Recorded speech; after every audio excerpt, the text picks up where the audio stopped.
Hey you, and welcome to this video where I will help you out how to create your account on Swissquote.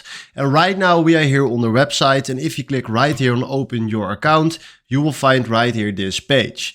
Now we click here on open your account again, and now he will send us to this page. So now we will fill this in real quick. Then right now give them your phone number and email address. Select right here what your account funding will be, like how much you want to deposit. And then create your password right now. And now they send your username to your email, but if you click right here on continue to authentication, right now they're telling us right now that this is your username. But if we now click right here on login, it says it don't work.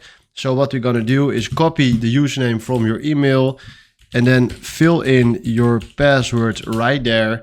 And now if we do login, we are coming here to this screen. So now we need to set our account up. This is exactly how it works to create an account, and now the verification starts. So hopefully this was the video where I was looking for. Thanks for watching and have a wonderful day.